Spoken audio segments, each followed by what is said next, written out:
정보가 있는 시사 토크쇼 장윤선, 박정호의 팟짱. 와우! 거래처 노총각 김대리 드디어 장가 간대요. 축하 화한 보내야겠어요. 어디로 꽃 주문할까요? 꽃 주문은 꽃주문닷컴이지. 꽃주문닷컴요? 그럼 우리나라에서 축하화한, 근조화한 잘 만드는 꽃집이 다 모여 있어. 가격, 품질, 배송 전부 다 꽃주문닷컴. 전화번호부터 적어도 1544-6430. 꽃주문닷컴은 언제나 좋은 상품과 정확한 배송으로 소비자의 만족을 추구합니다. 팟캐스트 듣는 사람들끼리 서로 돕고 삽시다. 꽃주문닷컴은 팟짱을 후원하고 있습니다. 1544-6430 꽃주문닷컴 1544-6430. 꽃주문닷컴은 현재 회원사도 모집 중입니다. 전국에 계신 꽃집 사장님들 지금 당장 전화주세요. 꽃주문닷컴은 생산자, 유통자 모두를 보호합니다.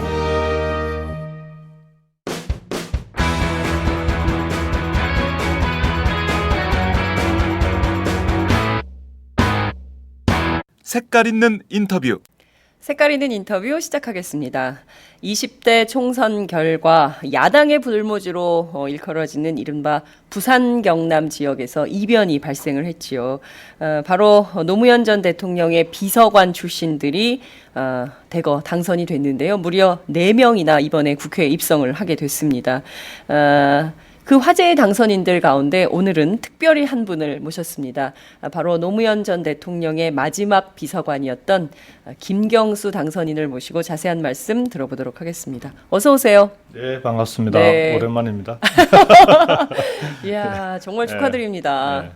선거 기간 중에 뵀던 것 같은데. 네, 선거 때 김해에서. 제가 김해에서 유세차 뒤에서 네, 늦었지만 다시 한번 감사드립니다. 근데 제가 그날 놀랬어요. 그 김해 사거리 굉장히 넓은 사거리고 비가 많이 오는 상황인데도 자리를 뜨지 않는 시민들이 그 사거리를 다 이렇게 메우고 있어서 네. 김경수 인기가 이 정도였나? 깜짝 놀랐습니다. 네, 우리 김해에서는 그렇습니다.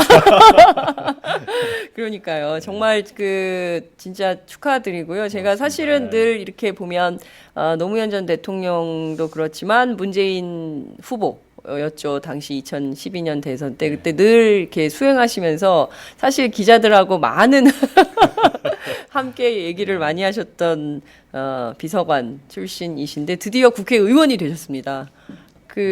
좀 다를 것 같아요. 남다른 의미가 있으실 것 같고, 그리고 이게 벌써 3번째 도전이신 거잖아요. 총선은 2번째고 중간에 예. 지방선거, 도지사 선거가 한 번 있었고요. 그러니까요. 그래서 예. 3세판이라고 그랬습니다.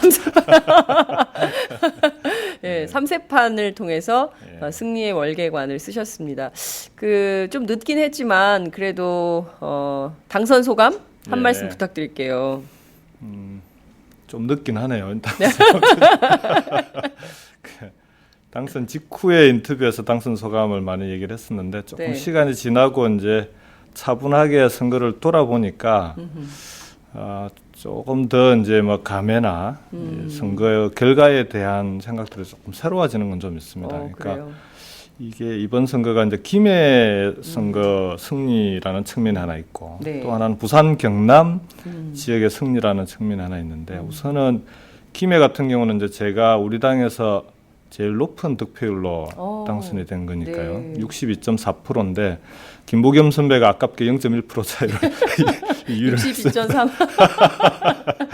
그다음에 이제 근데 제가 높은 득표율로 당선된 것도 된 거지만 이번에 김해는 가벌 국회의원 선거도 있었고 김해 시장 재선거가 있고 그다음에 봉화마을에 있는 진영 지역의 김해 시의원 재선거도 있었습니다.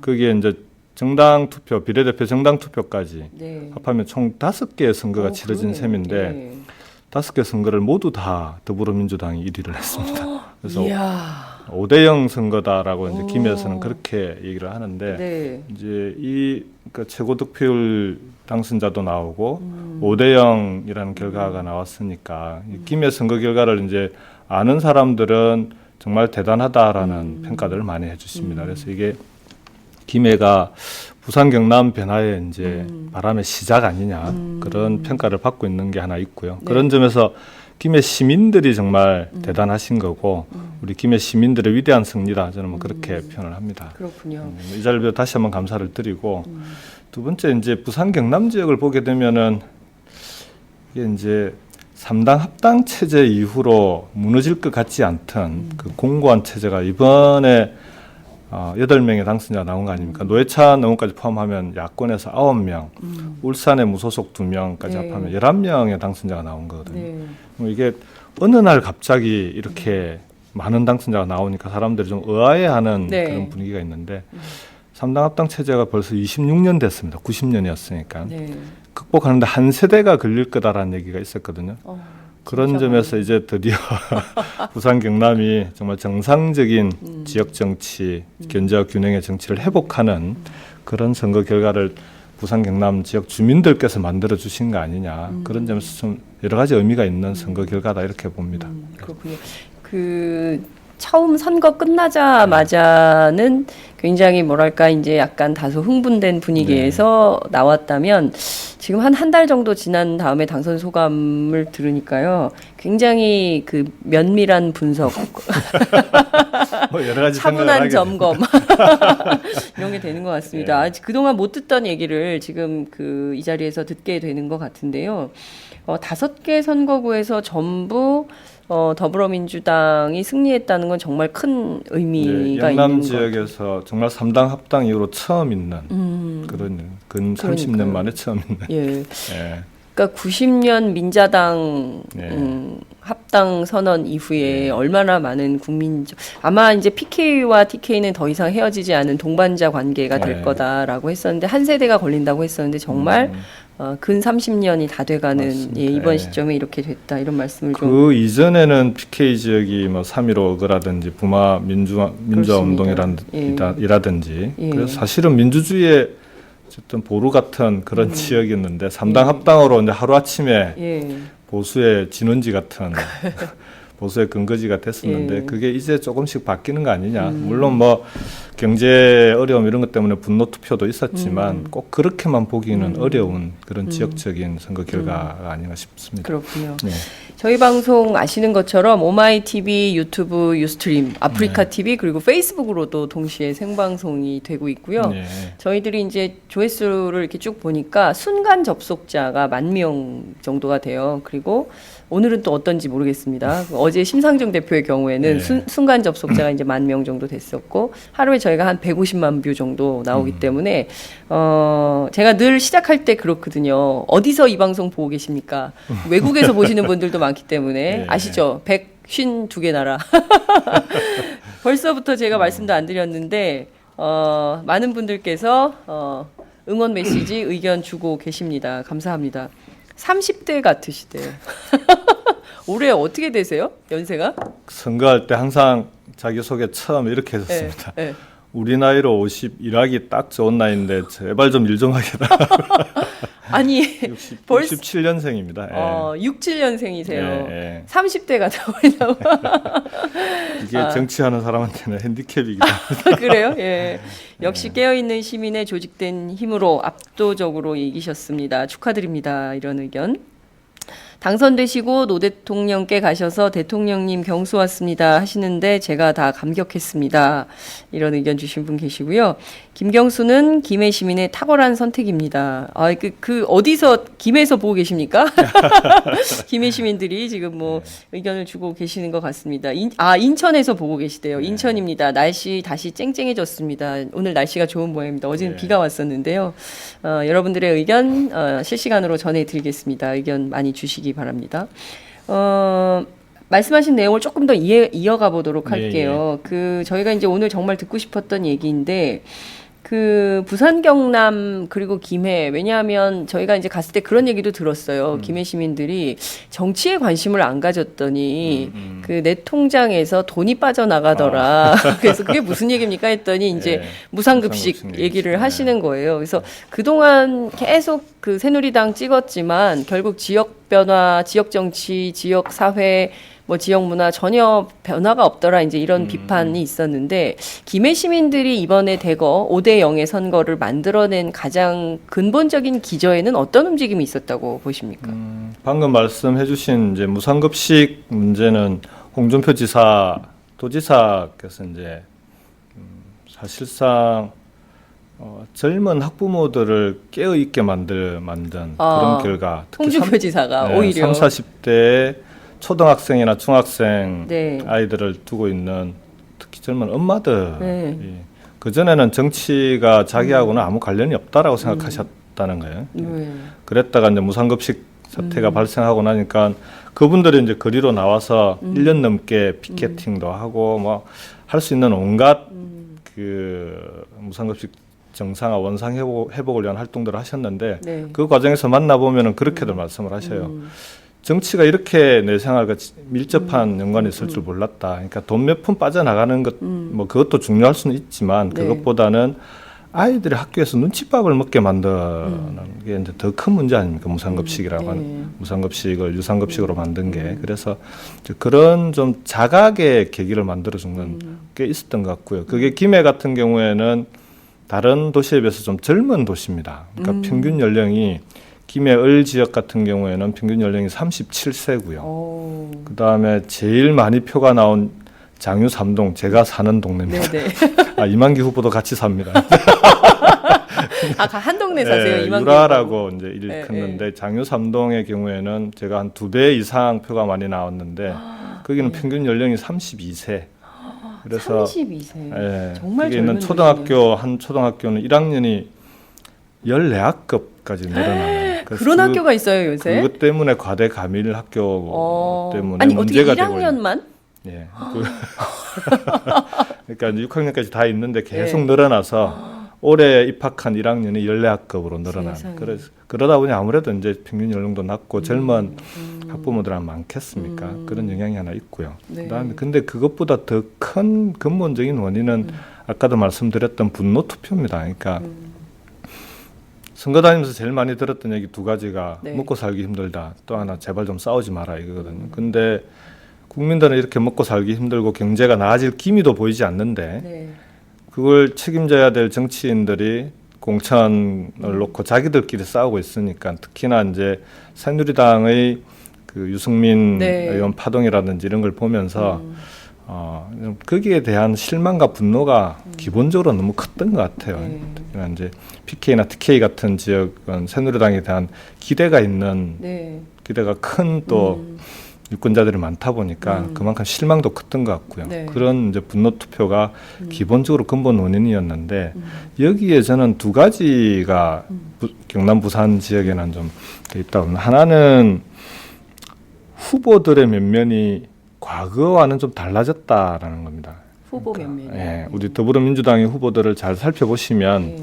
당선된 후보들이 과거에 선거 시기에만 나와서 선거 때 선거운동하면서 지지해 달라라고 했던 그런 후보들이 거의 없습니다. 대부분이 한 번, 두 번, 세 번, 네. 많게는 5번까지 출마하면서 지역을 지키면서 특히 19대 총선 이후로는 줄기차게 4년 동안 네. 지역을 지키면서 지역 주민들과 호흡하고 지역의 현안들을 해결하기 위해서 함께 노력하고 어떤 그런 풀뿌리 민주주의의 그 소위 이제 우리 후보들이 뭐 좀 그런 모습을 지역 주민들에게 보여주고 신뢰를 얻었다는 측면이 하나 있고요. 네. 그리고 또 개개인의 면면을 보면은 뭐 새누리당 후보하고도 이 그 후보의 면면에 있어서도 뒤지지 않는 그런 대부분 뭐 청와대 비서관 출신들도 네. 많고 그러다 네. 보니까 그게 하나 있고 두 번째가 저는 뭐 노무현 대통령의 지역주의 극복을 위한 노력이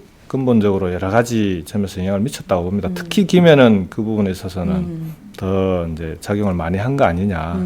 그러니까 노 대통령이 봉화로 네. 고향으로 귀향하려고 했던 여러 가지 이유 중에 하나가 네.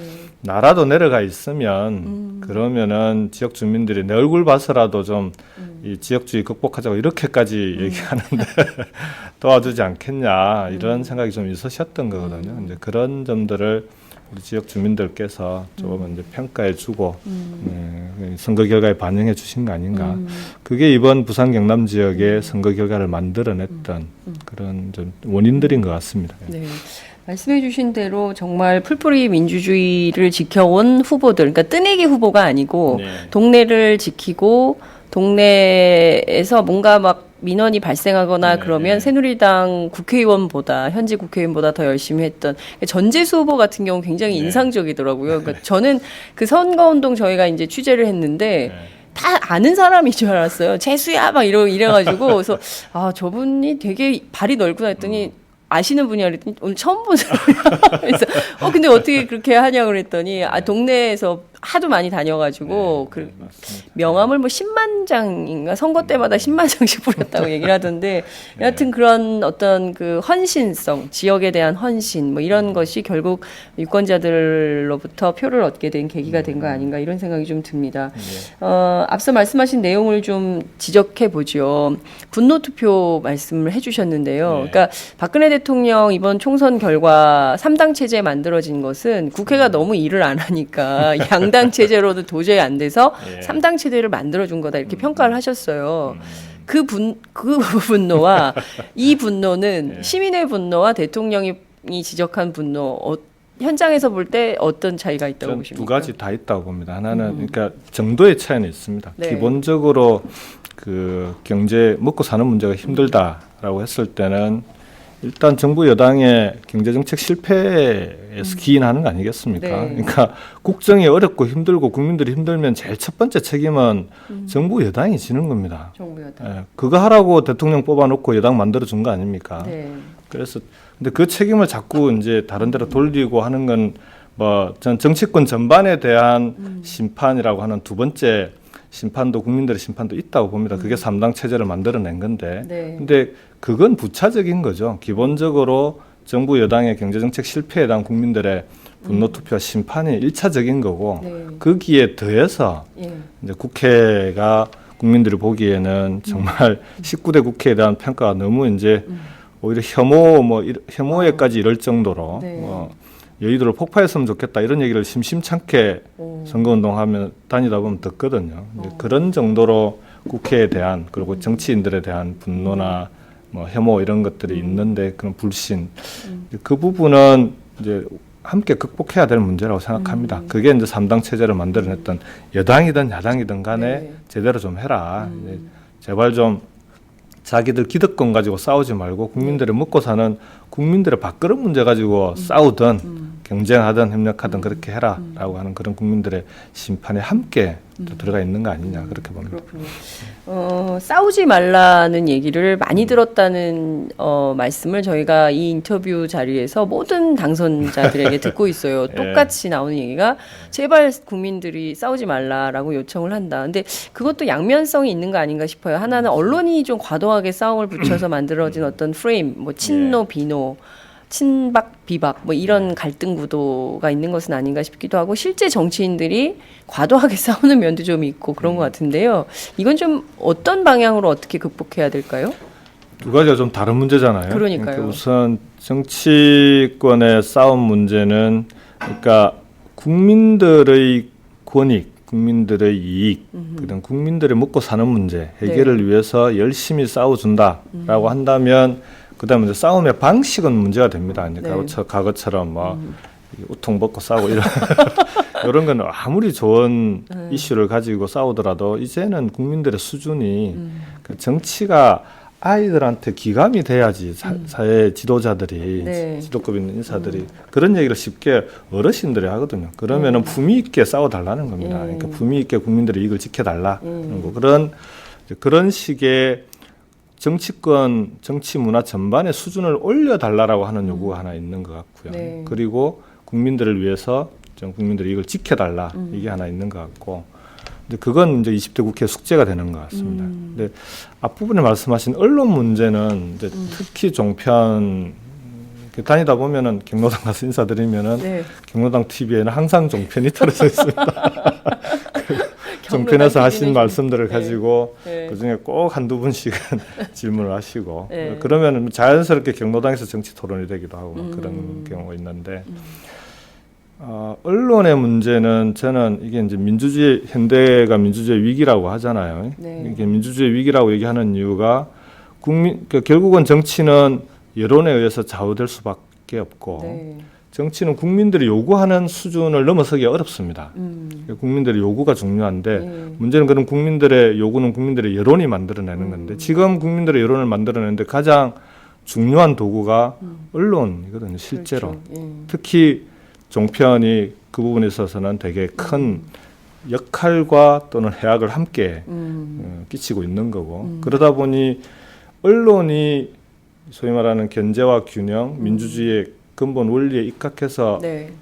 언론의 역할을 제대로 해주면 괜찮은데 언론이 나서서 오히려 정치를 끊임없이 불신하게 만들고 그러니까 작은 문제도 그러니까 프레임을 분열의 프레임으로 접근해서 항상 특히 종편은 모든 사안에 대해서 이 뭐 이편 저편 갈라서 싸우게 만드는데 네. 아주 재미 붙였더라고요.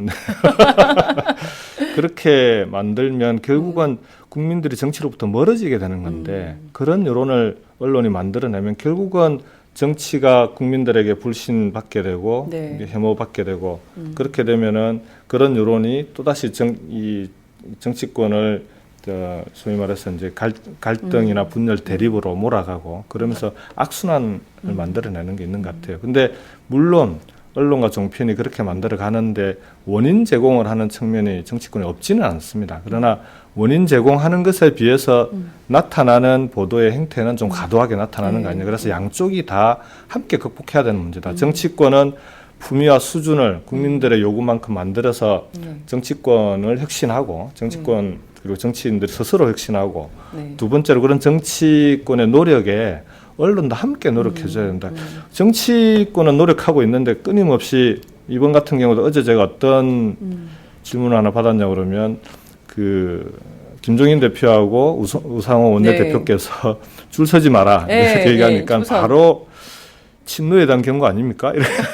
그래서 이제 뭐 농담 비슷하게 질문하시긴 했지만 이제는 그런 프레임을 언론인 스스로도 조금 극복해 주시면 좋겠다. 있는 그대로 봐주고 네. 그다음에 이게 모든 걸 친노 비노 또는 뭐 친박 비박 진박 이런 프레임이 아니라 정치권이 발전할 수 있는 그런 역할을 언론도 함께 노력을 좀 경주해 달라 그런 부탁을 함께 드리고 싶습니다. 그러니까요. 그러니까 저는 이제 계파 갈등 보도가 많이 되는데 실제 저는 계파 싸움 필요하다고 생각하거든요. 근데 그 계파가 무슨 사람 따라서 이렇게 무슨 친소 관계에 따라서 하는 게 아니라 의제를 가지고 그다음에 노선을 가지고 그리고 철학을 가지고 비전을 가지고 좀 이렇게 논쟁도 하고 저는 치열한 논쟁이 국회에서 있지 않으면 어디서 이해관계 다 조정을 해야 되는 게 바로 국회이기 때문에 어느 관계 어떤 이해를 어떻게 대변할 거냐 이거를 조정하는 데인데 오히려 저는 그런 토론은 없고 그래서 이제 개파라는 표현이 맞느냐에 네. 대한 정파라는 표현이 그래서 이제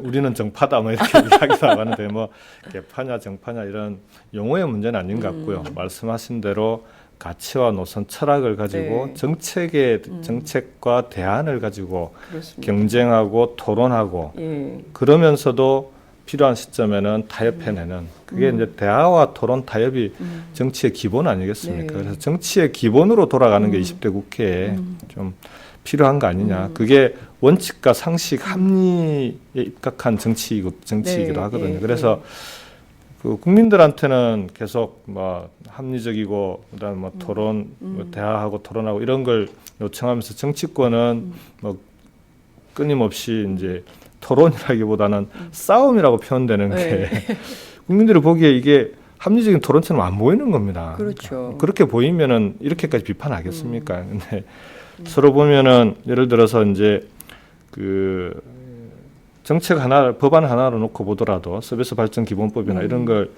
끊임없이 토론하고 청문회도 거치고 하면서 입장이 안 좁혀지면 타협점을 찾아가지고 타협해내고 네. 이게 정치의 기술이거든요. 그렇죠. 그렇게 만들었을 때 국민들은 그게 점수도 주고 아 정치가 바뀌었다라고 생각할 수도 있지 않겠습니다. 근데 자기의 주장만 놓고 무조건 네가 바뀌어라. 네.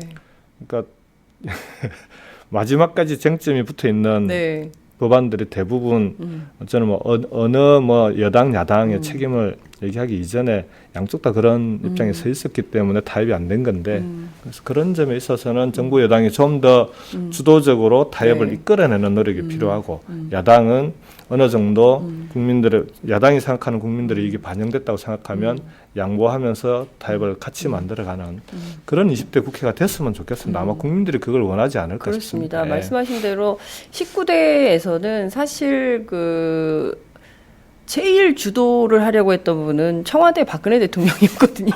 사실은 사실 거기서부터 모든 문제의 네, 시발이 되고 19대 있는 거 국회의 아닙니까? 주도권은 박근혜 대통령에게 있었다 해도 과언이 아닐 정도로 놓지 않으셨어요. 그 권한을. 그래서 거의 막 원내대표도 쫓아내고 막 그랬잖아요. 노 대통령이 청와대에 계시면서 가장 신경 썼던 부분 중에 하나가 청와대와 국회 정당의 관계였습니다. 그래서 청와대가 국회와 정당에 과도하게 개입하고 권한을 행사하면 그러면 이게 이제 상권 분립이 무너지는 거거든요. 민주주의의 근본 원리가 무너지는 거기 때문에 네. 국회와 정당의 자율성과 독립성을 보장해주고 그 다음에 국회에서 예를 들어 여야 간의 협의를 통해서 뭐 이제 타협안이 만들어져 오면 그게 마음에 들지 않아도 그걸 인정해주고 이제 이런 걸 좀 노력했던 네. 대통령으로 좀 기억을 하고요. 다만 이제 뭐 가끔 한두 건 그렇지 않은 부분도 있긴 했지만 끊임없이 정치가 살아있게 만들려고 노력했던 분입니다. 근데 이제 그 이후에 청와대 문화라고 하는 게 보면은 국회를 좀 아무래도 통법부나 그다음에 이명박 대통령도 보면은 국회나 여의도에 대한 불신이 되게 심했던 것 같고요. 그다음 박근혜 대통령도 마찬가지로 국회에 대해서는 뭐 국회가 좀 생산적이거나 대화와 토론을 통해서 국정을 이끌어 나가는 주체로 생각하기보다는 내가 이 깃발 들고 나가니까 따라와라. 뭐 그런 식으로 끊임없이 국회를 압박하고 좀 막 놓지 않는 말씀하신 대로 그런 태도 때문에 꽉 잡고. 예, 국회가 또 국민들로부터 더 지탄을 받게 만들었던 그런 뭐 근본적인 원인이 거기서부터 출발했던 거 아니냐. 그리고 정치인들의 책임이 함께 거기에 대해서 맞서줘야 되는데 네. 그러니까 청와대 그렇게 하면은 맞서서 함께 싸워줘야 이제 그렇죠. 싸우면 거기서 싸워야 돼. 그러니까요. 근데 자기의 권리를 지켜내지 못하고 끌려다녔던 국회의 모습이 국민들로부터 비판을 받은 거죠. 그러니까요. 이제 저는 싸움의 본질은 거기 있었던 것 같은데 우리 언론이 그거를 잘 제대로 조명해주지 않으니까 사실 국민들이 다 바빠서 다 이제 찬찬히 정치를 들여다볼 수 없고 그거를 사실 언론이 대신 좀 이렇게 요약해서 맞습니다. 서머리해서 알려드려야 되는데 그 역할을 제대로 못한 언론도 심각한 문제가 그래서 있는 현대 것 같습니다. 민주주의에 정말 언론의 역할이 중요합니다. 아, 팟캐스트 역할 되게 중요해요. 아니, 실제 어떤 분이 지금 대한 언론이잖아요. SJ111223님이 팟캐스트에서 몰랐던 후보 많이 알게 되어서 좋아요. 이런 의견 주셨는데요. 정말 저는 국민들이 별로 관심 없을 거라고 생각했어요. 그리고 뭐 이렇게 다들 연예인 뭐 드라마 이런 거는 심취하지만 뭐 시사 보도 이런 거에 관심 없을 거라고 생각했는데 실제 저희가 생중계로 그 필리버스터 그것도 테러 방지법 필리버스터를 했는데 그렇게 많은 국민들이 다 지켜보셨고 또 팟캐스트도 일일이 다 찾아서 들으시고 저희 생방송도 많이 보시고 하시거든요. 그래서 과거처럼 국민들이 그렇게 국민들을 우습게 알면 정치인이 큰 코 다친다. 그런 말씀을 좀 드릴 수 있을 것 같습니다. 20대 국회에선 좀 그런 문화가 바뀔까요? 새누리당의 태도가 변화할까요? 어떻게 보세요? 정진석 대표는 뭐 대통령 시킨 대로 안 할 거다 이렇게 말씀하셨는데. 넘어가기 전에 그 팟캐스트 대한언론 말씀하셨는데 한 가지만 좀 말씀을 드리면 우리가 이제 대한언론에 대한 고민을 정말 참여정부 때 많이 하지 않았습니까? 맞아요. 근데 전혀 바뀔 것 같지 않던 그런 언론 지형의 팟캐스트 문화라고 하는 것이 생기고 특히 이제 젊은 층을 중심으로 이제 일종의 대한 언론의 역할까지 하고 있는 거 아닙니까? 그래서 이거 대단히 큰 변화고 바람직한 변화다라고 생각을 하는데 다만 한 가지 이제 걱정되는 거는 있습니다. 이번 선거 결과도 나타났지만은 이게 이제 종편과 대한 언론이 이 세대를 이제 소위 말하는 이제 어르신들은 종편, 네. 젊은 층은 팟캐스트 이런 문화가 또 이제 굳어지면서 이 세대 투표 경향이 강화되는 그런 좀 이 현상들이 계속 좀 이어지고 있는 거 아니냐. 그래서 이 종편과 대한 언론이 그런 이제 세대 침투, 제가 이제 침투라고 표현을 하는데 그걸 어떻게 해낼 수 있을까? 그거는 이제 각각의 언론들이 스스로 또 그런 노력들이 필요할 거고요. 그래서 우리 사회 전체적으로 그러니까 기존 언론과 대한 언론이 세대를 넘나들면서 접근할 수 있도록 만드는 그런 노력들이 함께 경주가 돼야 지금 이번 선거 결과에서도 나타났던 세대 투표 또는 세대 간의 갈등 이런 부분들이 좀 완화될 수 있지 않을까 그런 생각이 좀 듭니다. 근데 팟캐스트는 그렇지 않아요. 종편은 어르신들이 네. 많이 보시는 게 확실한데 저희가 이제 10사흘 동안 쭉 현장 취재를 다녔는데요. 현장에서 만난 수많은 분들 가운데 그리고 또 이제 저희가 이제 1주년 토크 콘서트 할 때도 보면 50대 이상이 네. 굉장히 많으세요. 그 팟캐스트 들으시는 분들에서 네. 뭐 아들이 해줬다, 딸이 해줬다 이런 분들도 네. 많으시고 그 직접 구미에서 애청자가 저희 이제 그때 김해 그 끝난 다음에 이제 같이 함께 얘기했었는데 그분도 50대셨거든요. 그러니까 저는 이 50대가 2012년 혹은 그 이전의 50대와 달라진 50대인 네. 것 같아요. 그러니까 예. 지금의 50대는 이를테면 민주화 운동을 겪은 50대이기 때문에 이 50대가 그 과거의 50대하고는 좀 다르다. 맞습니다. 뭐 이런 네. 생각이 좀 들더라고요. 그래서 말씀하신 대로 그러나 이제 세대 침투 이건 진짜 중요한 것 같아요. 50대까지는 좀 전파가 된 것 같아요. 60, 70대로 올라가겠습니다. 경로당이 어떻게 팟캐스트를 틀어드릴 수 없을까? 경로당의 다니다 보면. 팟캐스트를 경로당의 팟캐스트를 선물하고 싶네요. 그 진짜 그 이건 꼭 평가해야 될 것 같은데요. 노무현 정부 때 진짜 대한 언론을 키우기 위해서 정말 노력을 많이 하셨던 걸로 기억합니다. 기자실을 없앴잖아요. 네. 그리고 브리핑룸으로 전환했고 그때는 엄청나게 고생했어요. 그러니까요. 그래서 기성 언론들한테 엄청나게 많이 두들겨 맞았죠.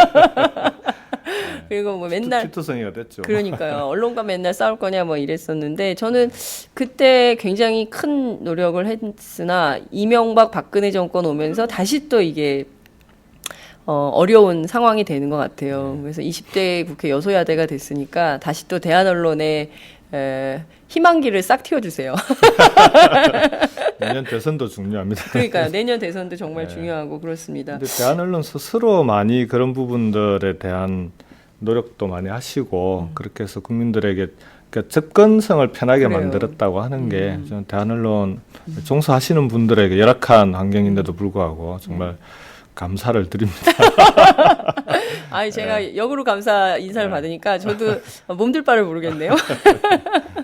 지금 많은 분들도 계속 그 응원 메시지 보내주고 계십니다. 저는 지금 호치민에서 이 방송 보고 있습니다. 여기 엄청 더워요. 네.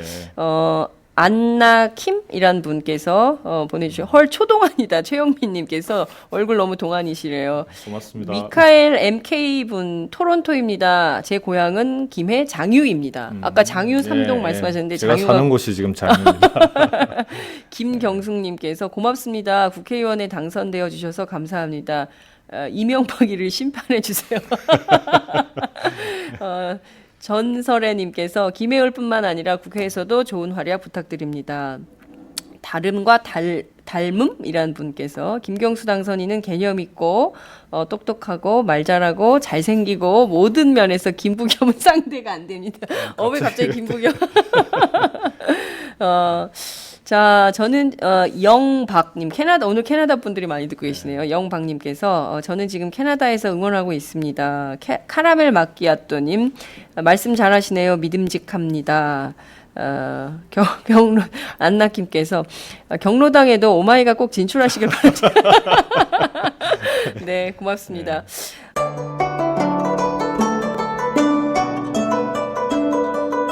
안녕하십니까. 저는 정도전을 15년 전에 최초로 소설로 썼던 작가 임종일입니다. 사실 정도전을 소설로 쓰는 데만 10년이 걸렸는데 그 시절 무명의 고달픈 심신을 양꼬치와 고량주로 달래주었던 풍무 양꼬치. 풍무 양꼬치는 월드컵 4강의 기쁨도 나라꼴 우습게 돌아가고 분통이 터질 때도 늘 함께했던 안식처이자 사랑방이었습니다. 진짜 정의파인 주인장은 세상을 뒤집어 푼 남자 정도전을 누구보다 먼저 알아보았고, 그래서 제 소설 정도전은 역사의 곡이 없습니다. 풍무양코치 역시 맛과 양심이 살아있습니다. 좋은 사람끼리는 꼭 만나야 합니다. 어떻습니까? 오늘 풍무양코치에서 만납시다. 2호선 구로 디지털 단지역으로 오세요. 예약 문의 02809-9292 02809-9292. 팟짱 애청자라고 하시면 정성 가득 담긴 서비스도 나갑니다. 지금 노무현 전 대통령님 얘기를 잠깐 하고 또 다른 얘기로 넘어가도록 하죠. 왜냐하면 이제 노무현 정부 얘기가 나와서요. 벌써 7주기가 맞습니다. 됩니다. 네. 2008년인가요? 대통령님 2008년 2월이죠. 퇴임하시고 2008년 내려가신 2월. 게. 예. 그때 함께 봉화로 내려가셨죠. 예. 내려가실 때는 진짜 어떤 마음이셨던가요? 좀 편안한 마음으로 내려갔던 것 같아요. 그러니까 제가 청와대 근무할 때 이제 처음에는 국정상황실에 1년 넘게 근무를 했었고, 네.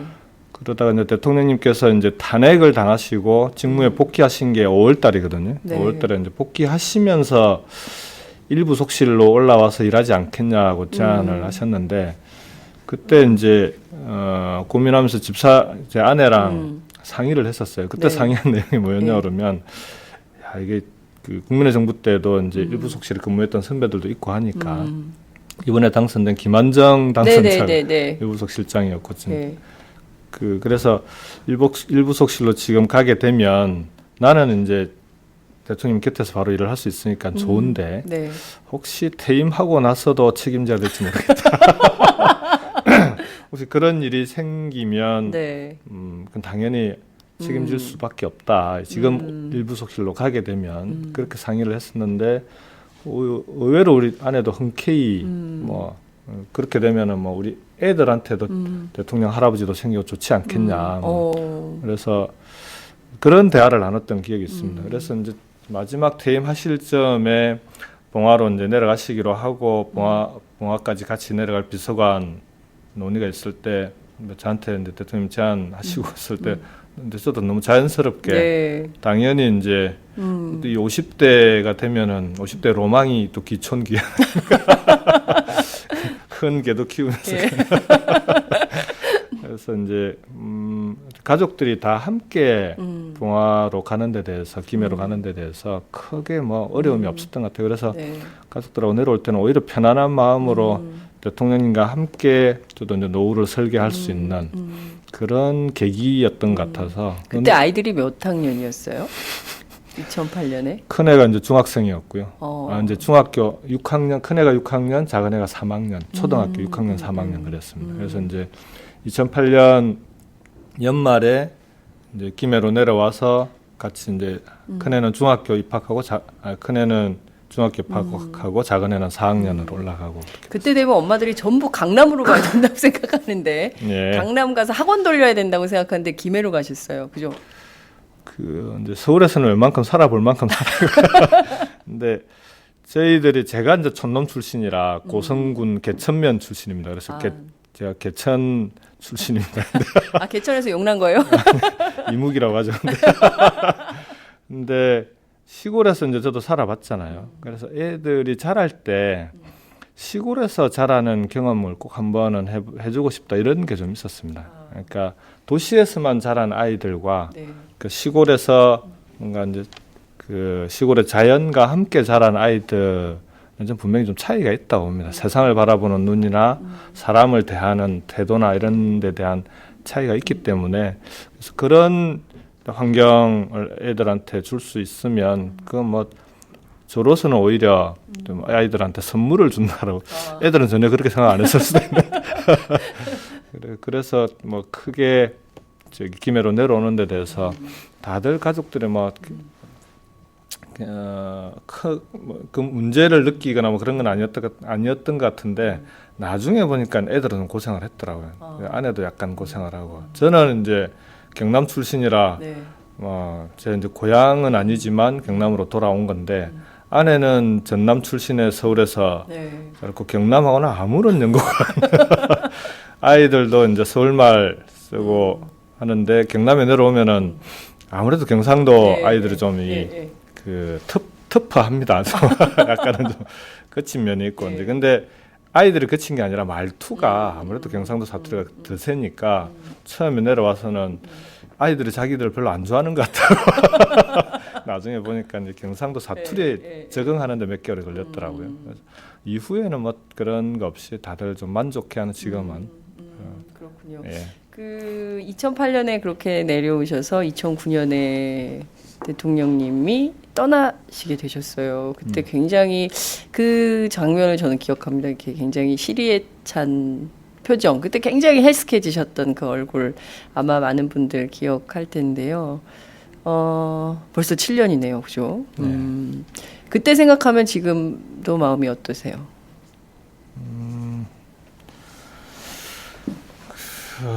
이건 뭐 이제 7년이 지나면 그러니까 보통 3년상 얘기를 많이 하잖아요. 근데 3년상이라고 하는 게 돌아보니까 최소한 3년은 지나야 살아 있는 사람들이 고인에 대해서 좀 어느 정도는 마음을 좀 가라앉히고 돌이킬 수 있는 기간을 이제 그래서 3년상이었다는 느낌이 들던데 대통령님은 아직 7년상을 치르고 있는 느낌이 좀 있습니다. 한편에서는. 그러니까 어쨌든 봉화로 내려오시면서 여러 가지 계획이나 꿈도 갖고 계셨고 그다음 대통령님께서 평생의 꿈이나 그 꿈으로 갖고 있었던 지역주의 극복을 비롯해서 지역 균형 발전이라든지 남북 평화 번영이라든지 이런 대통령의 꿈이 여전히 이제 현재 진행형인 상태고 그래서 저는 이제 대통령님을 돌아볼 때 좀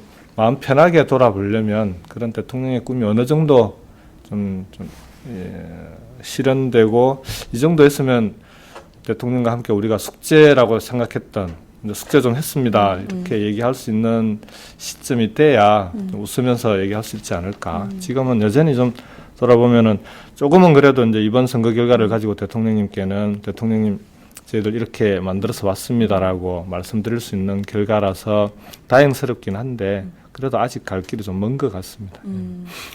4월 14일이죠. 그러니까 네. 선거 끝나자마자 이제 묘소에 가셔서 대통령님 경수 왔습니다. 이렇게 지역주의 극복에 대한 메시지를 던진 게 또 화제가 됐습니다. 어떤 마음으로 가셨어요? 그 뭐 약속을 했었습니다. 그러니까 제가 2012년 총선 출마했을 때도 네. 2012년도는 정치인 김경수로 선거를 치른 게 아니라 그때는 정말 노무현 대통령 마지막 비서관으로 선거를 치렀던 총선이었는데 그러니까 출마했는데 저도 김해 사람들 아는 사람이 거의 없고 김해 시민들도 김경수가 누군지 잘 모르고 단지 노무현 대통령 마지막 비서관이 선거에 나왔다더라 좀 짠하니까 좀 도와주자 이런 선거였던 것 같아요. 근데 2012년도는 선거라고 하는 게 시민들이 그런 이유만으로 김해를 맡기고 시민들의 삶을 맡기지는 않더라고요. 그래서 뭔가 자기의 삶을 책임질 수 있는 그런 사람들을 선택하는 게 선거였던 것 같고 그게 이제 4년 준비해서 이번에 이제 시민들이 그렇게 선택해 주신 거 아니냐 싶은데 그때 당시에 2012년도에 출마하면서 꼭 선거 다음 날 당선증을 들고 대통령님 찾아뵙겠다고 2012년도에 약속했던 게 있고요. 그리고 이제 뭐 당연한 도리라고 생각합니다. 다만 이번에 이제 14일 날 이제 저 혼자만이 아니라 이번에는 부산 경남 지역에 당선자들이 많이 나왔으니까 경남만 해도 3분이 나왔잖아요. 그래서 이제 김해 당선자들하고는 김해 충원탑에 가서 먼저 참배를 했고 경남 지역 당선자들하고는 3.15 민주묘지에 가서 참배하고 그리고 이제 대통령님께 와서 함께 이제 참배를 드렸죠. 그렇구나. 그 앞서 밀린 숙제 하려면 아직 한참 좀 남은 것 같다. 할 일이 많다. 이런 말씀 주셨습니다. 이제 20대 국회 곧 개원을 하게 될 텐데요. 하나하나 좀 할 숙제들을 한번 우리가 리스트업을 한번 해보죠. 숙제가 많기 때문에. 네. 우선 국회 안에서는 그 하실 숙제들이 어떤 숙제들을 좀 준비하고 계신지 궁금해요. 뭐 지금 여러 번 말씀을 드린 것 같은데 네.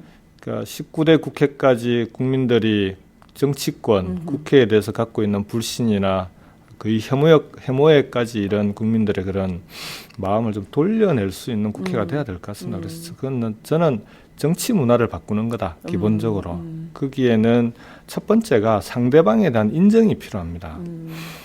그 상대를 인정하지 않고는 대화도 토론도 어렵거든요. 예. 근데 지금까지의 우리 대한민국 정치 문화에서 상대당, 특히 여당, 야당 간에 상대방을 인정하고 또는 상대방을 이해하고 접근하는 그런 정치 문화가 뿌리 내리지 못했다고 봅니다. 그러니까 이제 국정의 파트너로 인정해줘야 되는 거거든요. 야당이 의석수가 적건 많건, 네. 그다음에 여당이 아무리 의석수가 많다 하더라도 기본적으로 야당을 지지하는 국민들이 있는 거 아닙니까? 그렇습니다. 50% 가까운 예. 국민들이 있기 때문에 그건 야당을 존중하는 게 아니라 국민들에 대한 기본적인 도리자 존중을 해야 되는 겁니다. 그래서 그런 상대방에 대한 상대방을 인정해주는 문화를 좀 뿌리 내려야 될 것 같고요. 그렇게 되면은 야당을 국정 파트너로 인정하기 시작하는 순간 모든 문제는 좀 자연스럽게 풀려나갈 수 있다. 네. 또 당연히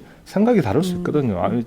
이 관련돼서 경제정책과 관련해서 네네. 정책이라고 하는 게 결국은 예산을 어디다 우선적으로 배정할 거냐의 문제 아닙니까? 네. 그게 생각이 다를 수 있는 거니까 생각이 다르면 토론해서 다른 생각들을 좁혀내고 끝까지 안 좁혀지면 절충해서 중재안을 만들어서 통과시키고 이런 문화가 만들어지면 저는 20대 국회 정치권이 좀 바뀌지 않을까. 그러기 위해서 초선들의 좀 역할이 좀 필요하다. 그러니까 기존에 이제 재선 이상의 의원님들을 보면은 기존 정치 문화에 아무래도 좀 젖어 있거나 익숙해 있을 수 있어서 네. 초선들이 그런 점에 있어서는 좀 끊임없이 문제 제기하고 이제 20대 국회가 각오하는 좀 다른 국회가 될 수 있도록 하는 역할을 해야 되는 거 아니냐 상임위는 생각합니다. 좀 정하셨어요. 산업통상자원위원회를 일지망으로 지금 생각하고 있습니다. 예. 뭐 다른 인터뷰에서도 여러 번 밝히긴 했는데 네.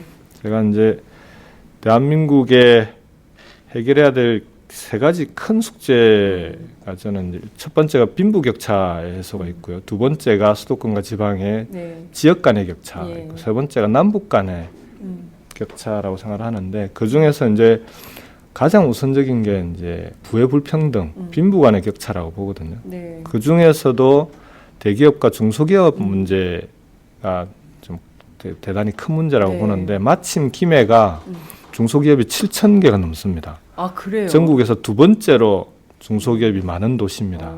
잘 모르시는데 예, 분들이 몰랐어요. 안산이 제일 많고요. 안산. 그 다음이 2위가 김해입니다. 근데 문제는 공장들이 많은 겁니까? 그렇죠. 문제는 아주 영세하고 작은 중소기업들입니다.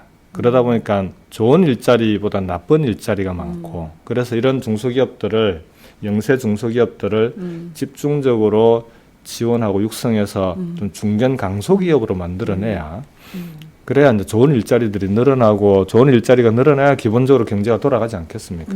그래서 그런 점에서 산업통상자원위원회에서 이런 대중소기업의 문제, 근본적으로는 빈부격차의 문제를 해결해내는 데 좀 역할을 좀 했으면 좋겠다 하는 취지에서 네. 일단 일지망으로 산업통상자원위원회를 지망을 했습니다. 그렇군요. 지역 격차와 빈부 격차를 동시에 할 수 있는 방법도 될까요? 산자위에서 그런 역할을 할 수 있을까요? 저는 뭐 지역 격차를 근본적으로 해소하지 못하겠지만 네. 결국은 지역 격차에 있어서도 경제적인 격차가 중요한 문제 아닙니까? 네. 그래서 그 문제도 함께 접근할 수 있는 부분이 될 거라고 보고요. 근데 지역 격차는 그 참여정부 때 세종시라든지 그러니까 행정 네. 복합도시라든지 혁신도시라든지 이런 걸 통해서 일단 공공부문이 먼저 지방으로 내려가는 네. 노력들을 했는데 그게 2단계 지역균형발전 정책에서는 그런 공공부문, 공기업 연구소들이 내려간 다음에는 경제와 결합하는 네. 기업들의 지방 진출도 이제 지원하고 네. 특별한 대책이 함께 따라가졌어야 되는데 네. 이 부분은 이명박 정부 들어오면서 막혔습니다. 그래서 지금도 그건 숙제로 남아 있는데 네. 그래서 지역 격차를 해소하는데도 산자회나 이런 그 기업을 다루는 네. 상임위의 역할이 저는 대단히 중요하다고 봅니다. 그렇군요. 내년 대선이 있습니다. 2년 7개월 정도 남았는데요. 사실 이번 국회는 어찌 보자면 야권에게는 가장 큰 숙제가 내년 대선이지 않을까. 그래서 예, 우상호 원내대표는 내년 대선을 염두에 두고 원내 부대표를 안배했다 이런 얘기도 하던데요. 예컨대 그 초선의 역할, 그 20대 국회 안에서 초선의 역할, 또 내년 대선을 앞두고 있는 이 시점에서 부산 경남 지역에서도 중요한 어떤 바람을 만들어내야 되고요. 또 국회 안에서도 해야 될 역할이 있는데 어떤 역할을 좀 저는 이번 총선이 이제 내년 대선과 관련해서는 좀 두 가지 의미가 있다고 보는데요. 하나는 정권 교체의 가능성을 높여준 측면이 하나가 있습니다. 그러니까 부산 경남 지역에서의 선거 결과라고 하는 게 네. 그동안 이제 이 기울어진 운동장을 얘기할 때 항상 제일 큰 이제 지역주의였고 그 지역주의 핵심이 영남 지역에서의 네. 선거 결과의 맞습니다. 차이였잖아요. 예. 영남 지역이 워낙 또 사람이 많습니다. 유권자가 많아서 그러니까요. 여기서 좀 격차가 나버리면 다른 데서 아무리 끌어모아도 서울 수도권에서는 이렇게 일방적인 결과가 안 나오기 때문에 이렇게 어려울 수밖에 없거든요. 네. 근데 그 기울어진 운동장을 어느 정도 극복할 수 있는 그런 계기를 마련했다는 측면에서 대단히 중요한 의미 있는 결과라고 보고요. 이 모멘텀을 잘 살릴 필요가 있다. 네. 그래서 부산 경남 지역의 당선자들의 역할이 대단히 중요하다. 지역에서의 지역 정치를 회복하고 그 다음에 지역 주민들의 요구였던 민생 정치라고 하는 걸 야당 당선인들이 의정활동이나 지역활동을 통해서 확실하게 보여줌으로써 신뢰를 회복하고 수권 대한정당의 면모를 지역 주민들에게 꼭 저는 그 신뢰를 회복해야 된다라고 생각합니다. 그런 점에서 이제 정권 교체의 가능성을 높여준 측면이 하나 있고 두 번째는 3당 체제이기도 하고 또 호남 참패로 얘기되기도 하는 이 야권의 분열과 재편이라고 하는 측면이 조금 어려운 숙제를 국민들이 던져주신 것 같아요. 네. 그러니까 야권의 분열에 대해서는 이런 선거 결과를 가지고 경고와 해초리를 주신 거고 네. 다만 그럼에도 불구하고 전체적인 선거 결과는 일당도 만들어주고 여소야대를 만들면서 정권 교체 니들만 잘하면 정권 교체 시켜줄게 이런 사인을 보내주신 거 아니겠습니까? 네. 문제는 니들이 잘하면인데 이제 어떻게 잘해야 되는지가 숙제가 된 거죠. 그래서 야권 분열에 대해서는 어느 정도 경고를 하신 건데 네. 이 분열을 극복하는 방안이 과거 방식으로 단순하게 또 통합하고 그 다음에 갈라졌다가 통합하고 또 대선 앞두고 단일화하자고 그러고 이런 방식으로 될까 하는 의문이 하나 있습니다. 국민들의 수준은 더 높아진 것 같고 네. 이 부분을 좀 현명하게 국민들의 눈높이에 맞게끔 풀어내는 게 하나 숙제가 있는 거고 그러니까 야권은 힘을 합쳐야 된다는 건 전치상 명제인 것 같은데 이걸 어떤 방식으로 할 거냐가 하나 있는 것 같고요. 두 번째는 그 단지 뭐 대선을 앞두고 정치적으로 뭐 힘을 합하고 하는 문제가 아니라 이제는 그러니까 정부 여당을 믿기 어려우니 일당도 만들어주고 여소야대를 만들어줬으니까 먹고 사는 문제를 야당도 이제는 나서서 책임져 봐라. 그러니까 기본적으로 정부 여당이 책임져야 되겠지만 잘 이끌어서 대선 때까지 어려운 경제 문제, 국민들의 먹고 사는 문제를 야당이 책임지고 풀어내는 모습을 보여달라는 요구인 것 같습니다. 그래서 이 두 가지 문제를 잘 슬기롭게 잘 해결해내면 전 정권 교체는 가능성은 월등히 높아졌다고 보고요. 다만 이런 숙제를 이제 어떻게 해내느냐에 따라서는 대선에 이제 좀 승패가 왔다 갔다 하지 않을까 생각했습니다. 어제 그 20대 총선 결과에 대해서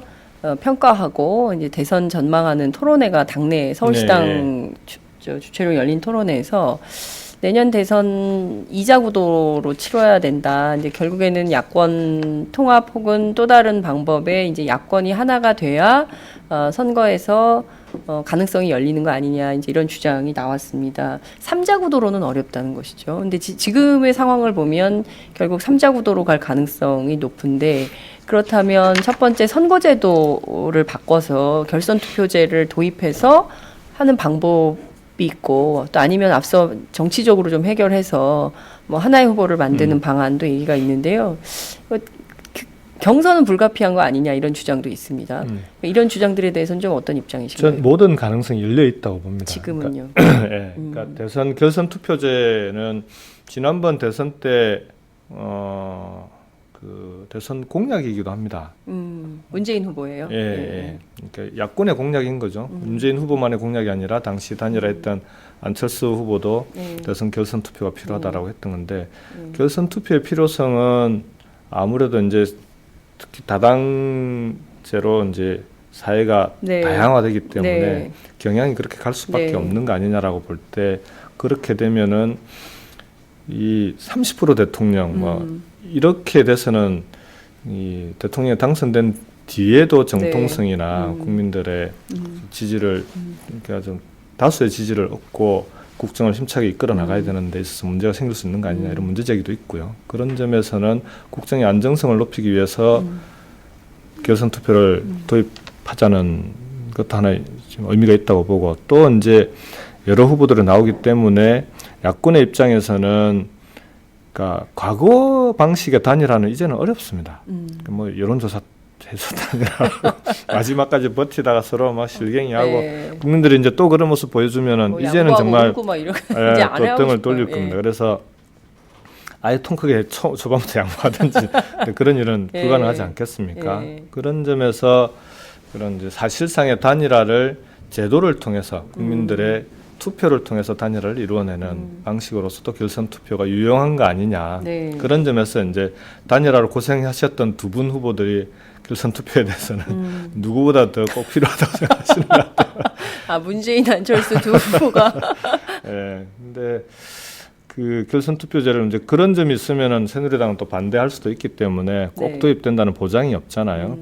그러면은 정치적인, 그러니까 그 단일화도 네. 저는 꼭 염두에 두고 미리 지금부터 준비해 나갈 필요가 있다고 보고요. 근데 네. 그건 어떤 방식으로 가능할지는 좀 이제는, 그러니까 서구 사회들을 보면은 이 연정을 다양한 방식으로 네. 하는데 사회가 좀 유연해질 필요가 있는 것 같고요. 정치도 좀 유연해졌으면 좋겠습니다. 정책을 놓고도 좀 다양하게 연대하고 네. 또는 뭐 그런 걸 도입을 하고, 그다음에 그 과정을 통해서 정책과 노선이 비슷한 정당들끼리는 함께 하고, 그래서 대선을 앞두고는 미리 이제 대선에 대해서 후보를 단일화한다거나, 그러니까 한 후보를 낸다거나 내부 경선을 통하거나, 그래서 그렇게 할 수 있도록 당대당으로도 후보를 경선해서 하나로 만들 수 있도록 하는 네. 그런, 지금은 선거제도상 그게 불가능합니다. 네. 그래서 이제 그런 제도적인 측면의 보완 이런 것들을 함께 좀 가져야 되지 않을까. 그래서 이거는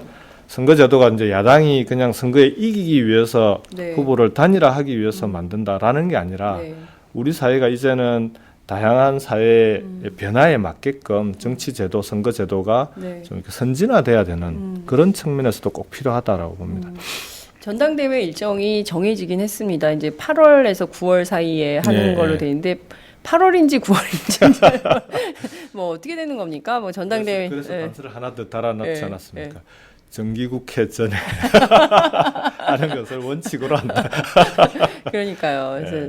상당히 유연하게 전당대회 일정이 정해졌는데, 여하튼 전대 일정이 정해져서 새로운 이제 당 대표가 선출이 될 텐데, 그렇다면 뭐 이를테면 내년 대선 후보 경선도 좀 당겨서 해야 되는 거 아니냐. 그러니까 최소한 내년 봄 전에는 해야 되는 거 아니냐. 정청래 의원은 오늘 라디오 인터뷰에서 5월에는 해야 된다. 5월엔 끝내야 된다. 이제 이런 얘기를 했는데요. 그 시기와 시점은 좀 어떻게 보세요? 저는 지금 뭐 대선 경선 시기를 지금 얘기하는 것은 너무 빠르다고 봅니다. 네. 그러니까 좀 변수들이 여러 가지가 있습니다. 그러니까 대선 이후에 6월 달에 지방선거가 있고, 네. 이런 정치 일정들을 쭉 다 고려할 때 당내에서 어떤 후보들이 경선에 나설 거고 이런 거를 이제 좀 종합적으로 고려해서 네. 당내 경선, 대선 경선 일정이 정해져야 된다고 보고요. 지금 벌써 뭐 대선 경선을 언제까지 해야 된다라고 하는 건 저는 이번 정기 전대를 잘 치르고 네. 당의 정말 단합된 모습을 보여주고 전대에서 구성된 지도부가 이런저런 변수나 상황들을 고려하고 당원과 국민들의 뜻을 잘 받들어서 네. 대선 준비를 해 나가는 과정에서 저는 논의와 토론을 통해서 결정할 문제다 이렇게 봅니다. 그렇군요. 김종인 대표 역할론에 대해서도 이런저런 얘기가 있습니다. 뭐 본인 불쾌하다. 왜 자기들끼리 내 문제를 가지고 얘기하냐 뭐 이런 얘기도 하셨는데요. 좀 어떻게 보세요? 초선 의원으로서 감히 대표의 역할에 대해서 얘기하기 어렵지만 그래도 하실 말씀은 있으실 것 같아요. 제가 이제 당선된 이후에 인터뷰를 아무래도 이제 지역 언론도 많이 네. 하고 하다 보면 꼭 질문이 예. 그 질문이 나옵니다. 네. 근데 그때마다 저는 항상 일관되게 답변을 드렸었는데요. 세상의 모든 일에는 다 공과가 있고 양면이 있기 마련입니다. 근데 그걸 어느 하나의 측면만 강조해서 얘기하는 건 그게 이제 갈등과 분열의 씨앗이 되는 거거든요. 그래서 김종인 대표는 저는 공의 측면이 많은 거죠. 예를 들면 역대 대통령들을 평가할 때도 박정희 대통령에 대해서도 공과를 함께 평가해주고 다만 개인에 따라서는 공을 좀 높게 평가하는 사람도 있고 가를 높게 평가하는 사람도 있고 이런 네. 차이는 있을 수 있지만 좀 균형 있게 함께 봐주는 노력이 필요하거든요. 마찬가지로 김종인 대표도 저는 공의 측면이 높다고 보는 거죠. 그 과정에서 비록 당원들이 볼 때 이건 좀 문제가 있었다라고 네. 하는 측면이 없지는 않지만 그거보다는 훨씬 그 총선 전에 김종인 대표가 들어오기 전에 우리 당의 모습을 다시 한번 돌이켜 보면 네. 어느 정도의 지금의 결과하고 그때 선거를 예상했을 때 네. 모습하고 천지 차이 아닙니까? 그렇습니다. 그러면은 이렇게 만들 수 있었던 가장 큰 동력이 김종인 대표가 우리 당에 입당하시고 비대위 위원장과 대표를 맡으면서 총선 결과를 이렇게 만들어냈으면 네. 그 중간에 몇 가지 가가 있었다 하더라도 그 공을 일단 평가해 주는 게 저는 맞다고 보고요. 네, 네. 그 다음에 길게 대선까지 보더라도 저는 김종인 대표가 갖고 있는 제일 큰 역할 중에 하나가 앞으로 우리 당이 유능한 경제정당, 특히 국민들의 먹고 사는 문제를 해결해 줄 수 있는 그런 정당의 모습, 대한정당의 모습을 국민들에게 꼭 신뢰를 받아야 되는데 네. 그런 점에 있어서는 김종인 대표가 경제민주화라든지 그다음에 경제 문제에 있어서는 충분히 큰 역할을 하셔야 되고 또 하실 수 있는 분이시고 그래서 그런 역할을 해주시기를 저는 이제 기대도 하고 해야 된다고 봅니다. 그렇군요. 네. 근데 이제 당내에서도 그렇고 당 밖에서도 그렇고 김종인 대표의 경제민주화에 대한 어떤 전도사 뭐 이렇게 그리고 또 헌법 조항에 경제민주화 조항을 넣은 뭐 이런 것은 평가할 만하다. 그러나 너무 올드한 시대의 개념을 갖고 예. 계신 거 아니냐. 그리고 사실상 그 경제민주화의 상응하는 내용이 그 컨텐츠가 좀 없는 거 아니냐. 따라서 그리고 또 이른바 김종인 사단이라고 할 만한 그 내용도 보면 뭐 최운열 교수랄까 뭐 등등 해서 너무 친기업적인 분들 아니냐. 그런 거는 좀 곤란한 거 아니냐. 그런 경제민주화는 곤란한 거 아니냐. 그래서 새로운 팀이 좀 필요한 거 아니냐. 이런 주장도 있던데요. 그 점은 좀 어떻게 보세요?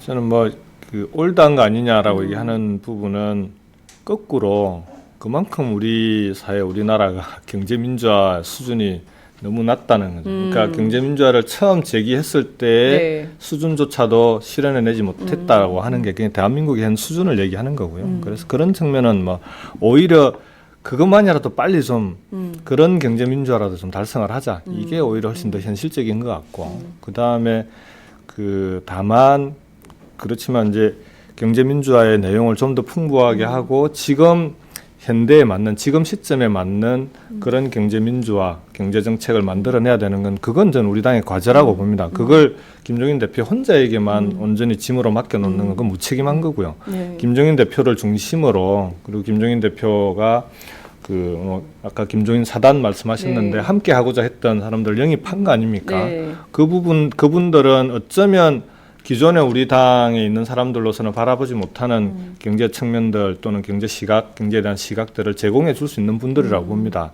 그 다음에 마찬가지로 양면이 있어서 좀 부정적인 면이 있을 수 있는데 그 부분에 대해서는 기존에 우리 당에 계셨던 분들이 또 충분히 커버할 수 있는 부분이 있기 때문에 그렇게 해서 좀 균형을 잘 만들어 나가는 네. 그런 저는 뭐 우리 당이 그런 모습을 그렇게 풀어가야 되고 또 국민들이 볼 때도 당 내에서 그 부분은 치열하게 저는 논쟁도 될 필요가 있고 그 논쟁의 결과가 대선 공약으로 만들어지고 정책으로 만들어져서 국민들에게 이게 단지 어느 한쪽의 일방적인 주장만 담겨 있는 그런 공약이 아니라 당내에서 이쪽 저쪽 양쪽에 있는 사람들이 치열한 논쟁을 통해서 정말 대한민국에 지금 꼭 맞는 그런 경제민주화, 경제정책을 만들어냈구나라고 하는 모습을 보여주고 또 그렇게 가야 된다고 봅니다. 그렇군요.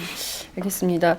20대 국회가 얼마나 좋은 성적을 내느냐에 따라서 내년 대선의 성패도 갈리지 않을까라는 생각이 좀 듭니다. 따라서 사실 그 무엇보다 20대 국회에 입성하신 의원들의 역할, 특히 야권 정치인의 역할이 굉장히 크다 이렇게 볼 수 있을 것 같은데요. 시간이 다 돼서 네. 정말 많은 분들이 또 막 의견 주셨는데 제가 이 소개를 다 못 드릴 것 같아요. 죄송합니다.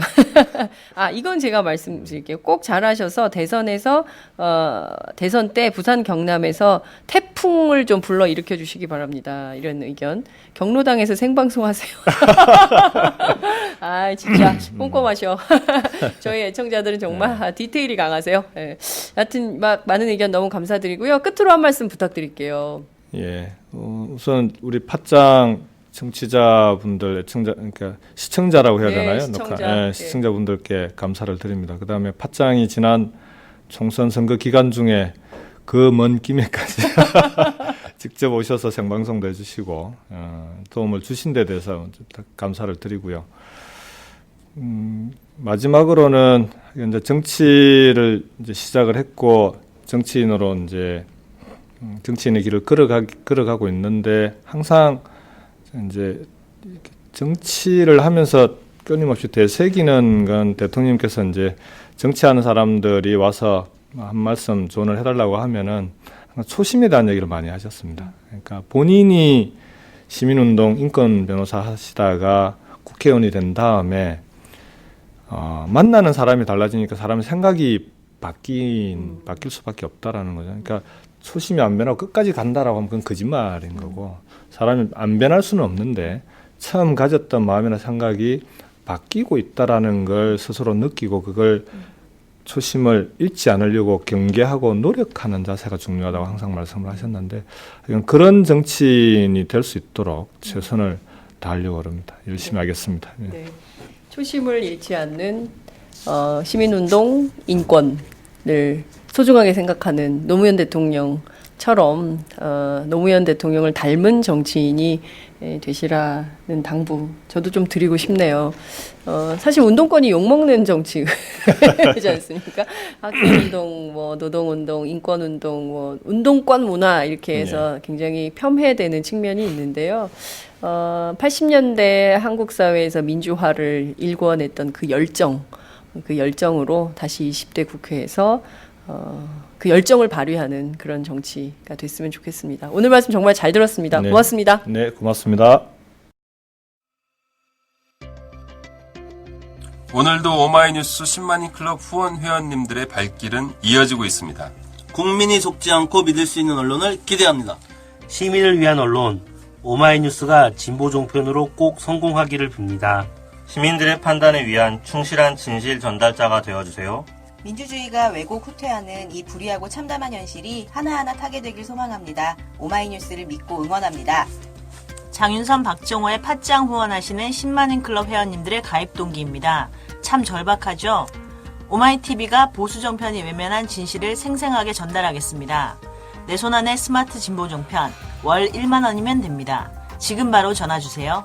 02733-5505 내선 번호는 0번 공용 핸드폰은 010-3270-3828입니다. 정권과 자본 앞에 할 말하는 당당한 오마이TV 팍팍 밀어주세요!